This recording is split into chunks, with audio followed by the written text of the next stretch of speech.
Ladies and gentlemen, my name is Jimeron. Today we're going to try to figure out what in the world is the Farthest Frontier. It is a city builder game slash survival, and it is developed and published by Cant Entertainment, who have also brought to us Grim Dawn. This game was released about a year ago almost, in August 9th, 2022 on Early Access, and it is still on Early Access, and it's pretty good. It's basically an Anno game clone slash type deal, but it's a little bit more cut down and slightly more simplistic, not nearly to the scale and complexity of the Anno games, but still a very respectable attempt to a city builder that just uses a formula that to me is very exciting and very time consuming as well. I've put about 12 hours in this game, and I have a few thoughts about it, and we're going to discuss that here in a second, right after we look into the settings of this game. So general settings is just about some tutorials and autosave. It's 5 to 60 minutes. I have it on 5. I wish it was like on 3 minutes, but whatever you're going to do. Interface changes the UI scale. Now there is a problem with the UI scale. I have it on 1.5 because it's kind of necessary. I'm going to drop it down to 1.4, but some buildings actually lose information because of how they scale, and it's kind of sad. Ultra wide works perfectly fine though. You have some notification options here, you have some video options. It's not very detailed, it's not very extensive.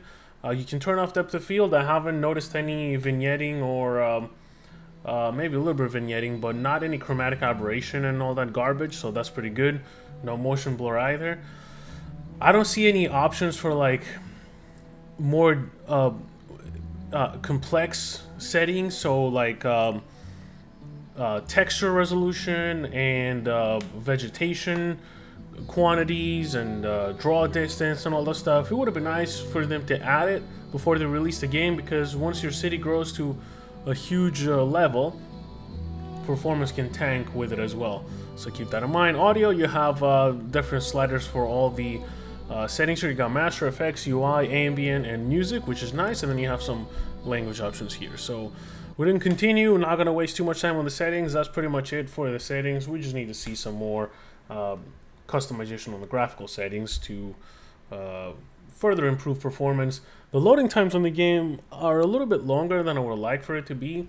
The more you progress in the game, that I've noticed, the bigger the city you have, the more time it takes for everything to load in.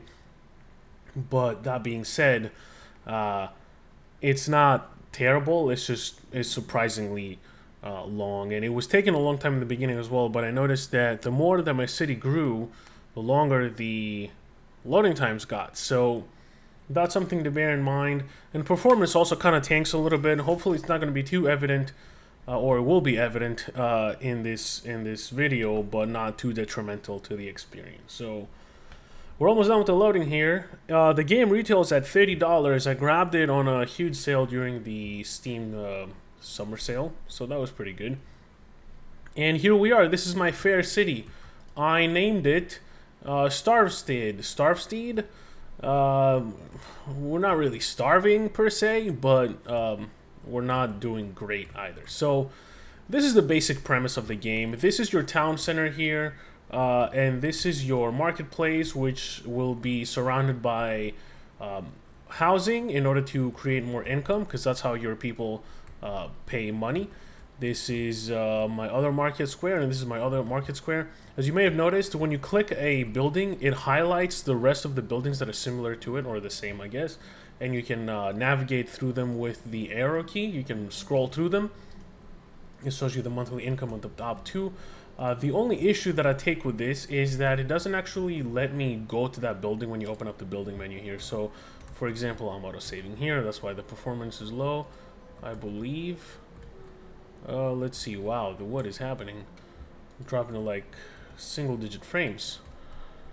That is strange. That's never happened before. I'm not sure why it's happening, but I'm going to move away from the city for a second here. This is new. Okay, this is pretty great. Not sure what's happening here, but I'm gonna focus on the video here for a second and probably restart if this keeps on happening. So in the resources here, you'll see that if you hover over, it will tell you that I have one brewery built but it doesn't actually tell me where the brewery is, and I can't actually go to it quickly if I wanted to, which is slightly annoying, but it's something that I can live with. My God, what is happening with the performance here?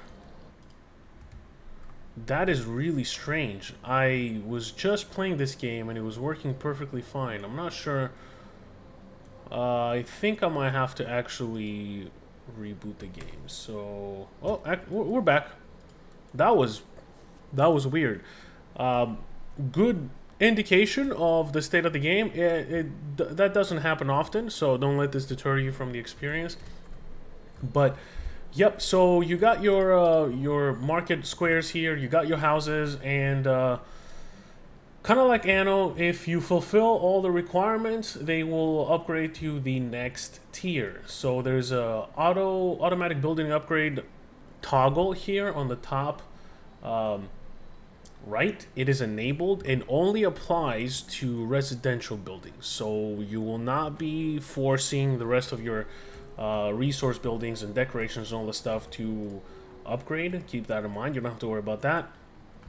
But you will need to keep an eye on the residential buildings upgrading all the time, because they will be taking away resources from you, and you're going to need those resources to upgrade other buildings, such as the storehouse. You can upgrade it into a warehouse, or your other storing resources here. So keep that in mind.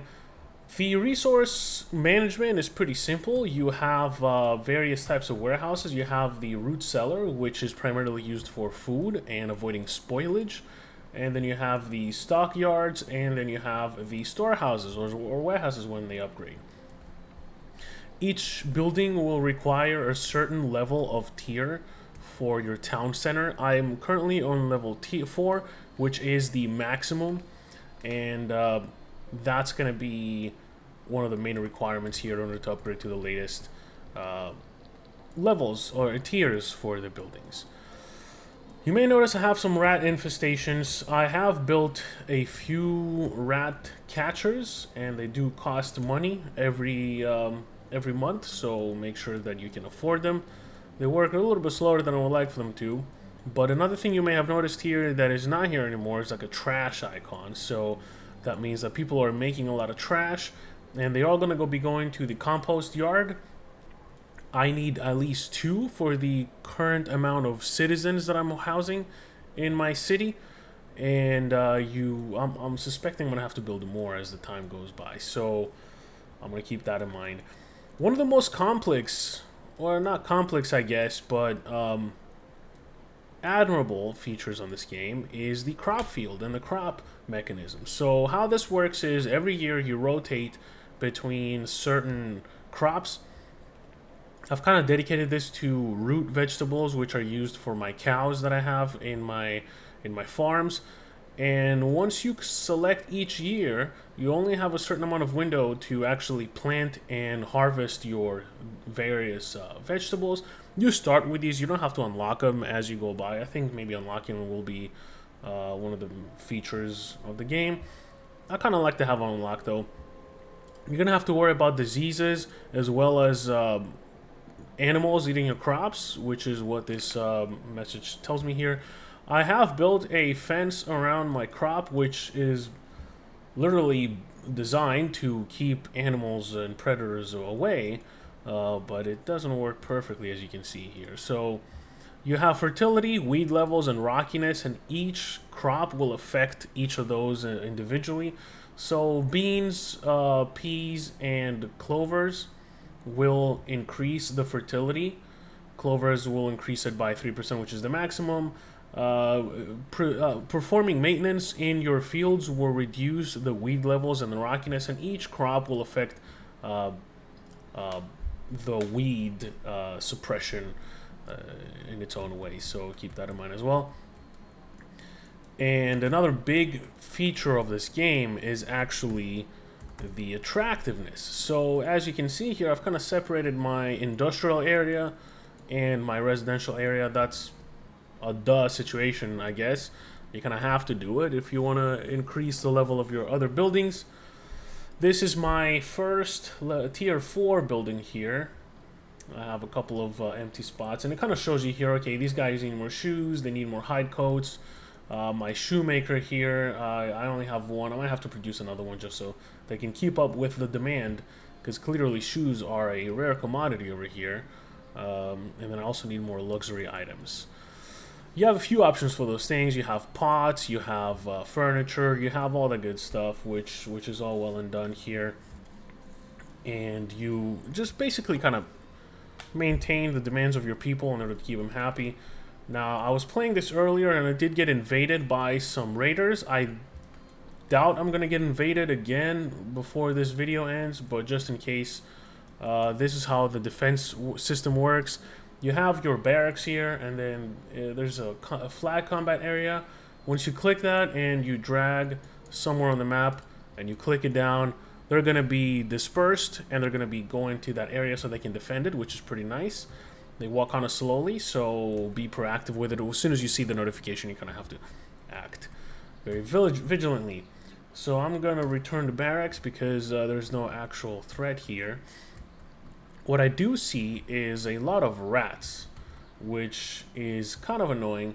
I do have all my rat catchers on full blast. They are out there, they're working, but they're not working fast enough, which is annoying. But what are you going to do? One thing this game has is a limit, and the limit is in some of the resources here. So this is a coal mine. I still have some coal here, but there was like a sand pit, and that ran out of resources. So there's two different types of resource gathering. There's like this one where it has limited yields, and then you have this one which is going to be a deep sand deposit, for example. In order to harvest those, you actually have to be... Oh, there's that performance dip again. That's very strange. I don't know why it's happening, but we're going to have to figure that out. You have to have your main building on the tier 4 in order to get access to those tier 4 resource buildings, which they will also reduce the desirability of the area. So keep that in mind. Make sure that you're not mining somewhere close to where your people live. So I have an infinite iron deposit here. I had to abandon that one because it reduced the desirability of the buildings significantly. Now, I am kind of bummed out with this performance here. Oh, there we go. It came back to normal. I've been playing this game for 12 hours. This is the first time this is happening, and I am wondering why. But there's nothing we can do about it for now.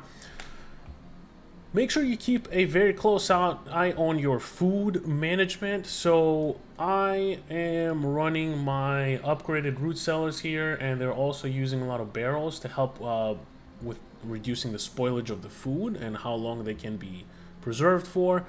I have 4 months worth of food in my storehouses, and in the next 12 months, 1 month worth of food is going to go to spoilage because it's not being consumed and it's not being stored properly. But there's only so much you can do about it. You have defensive structures here that will help with raiders. Make sure you build a bunch of those. Make sure you upgrade your walls as well because they will get destroyed. My last attack was it was 70 raiders, and I managed to kill 68 of them. Almost one. I just need one more for the nice. I do like the game. It gives you a good balance of like management and just expansion and difficulty and all the good stuff. Traveling around, as you see, I have some really long roads for these buildings here. This is an iron mine. I'm also building another one here, which is for the unlimited gold deposit here. There's also a deep stone deposit and a deep iron deposit. Eventually, I'm going to utilize all of those as well. But I think this one, what am I building here? A deep gold mine. So that's that. I did find a deep iron deposit here, so that's pretty good. I'm going to have to utilize the stone one, for example, later. Your villagers do get sick and everything. All you have to do is pretty much just have a hospital. It's fully stocked, and they are taking care of business. The trading here is pretty simple. If If you see 2 green arrows, that merchant is selling and buying stuff. I'm gonna have to buy some candles because I am running very low. Buy and transfer, so thank you for that. If you see only this arrow here, they're only buying, they're not selling that item. And this one means that they're only selling, they're not buying it. So that's pretty simple. That's pretty much all trading does for you. This is the upgraded trading center, the trading post before it gets upgraded. Upgrading the roads is also pretty easy. You just select the road, you hit upgrade, and eventually your people are going to get to it. I might need to build another compost center, honestly, compost yard, because this is getting ridiculous. There's a lot of rats and a lot of trash here. So let's look at the building menu here. You have a few, oh my god, every time I bring up the building menu. Let's see, is that the problem? Yep, that's the problem. That's very strange. So building menu here, you have housing, you have amenities and service, you have storage, and you have food production. You have a few tiers here. No tier 4 for food production. I'm guessing there's going to be one in the future. Resources, and let's see, compost yard. Let's build a compost yard because clearly we need another one. I'm going to build it right here. It's going to be away from the town. I don't want the attractiveness of the town to be affected. Hopefully that's going to help a little bit. Maybe that's why we have a lot of rats. I am going to build a road. Let's see. We're going to go to roads and fencing, and we're going to do a stone road. And this is going to extend from here. As you can see, it has the mechanic of the Anno roads. If you are going on a curve, it'll automatically do it. It's kind of useless though. The game should kind of be like, all right, this road makes no sense. I'm not going to force it. I'm just going to go straight or whatever. It would have been a lot more sensical to go that route. Or when I'm going like this, if the road curved this way and not this way, it would have been possible. And this is maximum size has been reached. I'm going to still kind of curve it a little bit. I want to curve it the other way. I don't like how it's curving here. I'm going to go probably here, and then I'm going to bring it over here. So hopefully now the compost people are going to be able to more effectively gather all the trash from the residences. And I'm going to build some more here. Then I'm going to upgrade this one, and we're going to be all set. So hopefully they can reach this trash a lot quicker. My favorite screen to look at is this one. It's the professions. It kind of helps you determine whether or not you're missing a class. So as you can see, I have all the businesses taken care of. I have the resources, the services, all the food stuff is taken care of. All the goods are being produced. Fletcher, I only have one, but I don't think you can have more than one. This is the Fletcher, I believe. Nope, yep. Let's do 2, just in case. Because then we can sell the extra stuff that we produce. Yeah, I have a few more crops here. There is frost and heat damage to the crops. So as you hover over to the stock, you're going to see this one has no heat tolerance. And I'm suspecting because of the hot temperatures, I might lose this crop to heat. So that's something to keep an eye out. You have soil mixture as well. If you have more clay and more sand, it depends on the stock. It might need more of one or the other. This here is also pretty secure here. That's pretty much about the game, really. You have your farms here. This is a barn. I'm upgrading it, but I also have another one here. Barns will produce more milk and more meat and more everything. Right now, it's not producing any meat because I split my cows up. So I sent some of the cows here in order to reproduce more. And this one is currently inactive because it's being upgraded. So once it's fully upgraded, it's going to go back to being operational. You can prioritize some of these sites. You can increase how many workers are assigned to building that. And as I suspected, these crops are finished. I'm gonna have to move this crop to the beginning here because it's more frost tolerant. Let's see, peas, yep. And then you click on beans and they have more heat tolerance. So I'm gonna have those closer to the end where it gets more hot. I'm gonna have these closer to the beginning where they get more cold, so they can tolerate that weather. You have to keep an eye on predators as well, because they will attack your people. And as you expand the build of the base, it's better to have more layers of walls, because it's going to be harder for the invaders to actually get to your city and steal all your gold. But if they do, you can garrison all your not all your villagers, but a lot of your villagers, and they're going to be firing with bows towards the enemies, and they're going to be defending your city that way. So that's a good way to defend yourself. Other than that, yeah, Farthest Frontier has been pretty good to me. It's a good balancing act. You have to balance how much food you produce and how much waste you produce. Currently, I'm producing a lot of waste. This one is empty, so I don't know why this guy is not collecting all the waste, but that's why I'm building the other one for. This foundry can be upgraded, which is nice. I just might do that. This screen shows you all the resources that you have. I have plenty of iron, and some of these production buildings, the more you upgrade them, the quicker they will produce items. So this one will give you a preview of what the upgrade will do. So this will, you can add more workers, and the item production speed will be increased.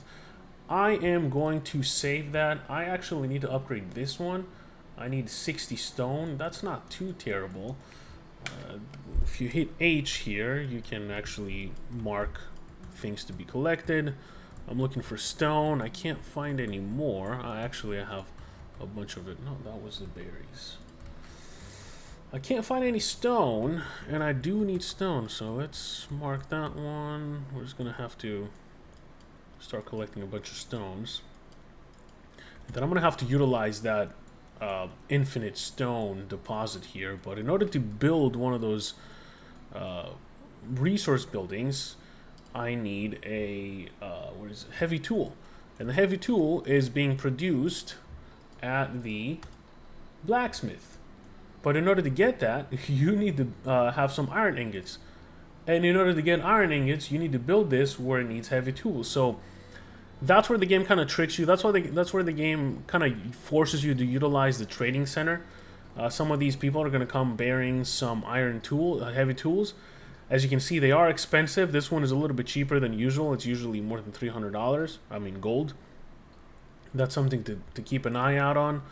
It'll definitely trick you into actually utilizing it. So I need this compost building to be finally finished so they can go around pick up all the garbage, because that's a lot of garbage here.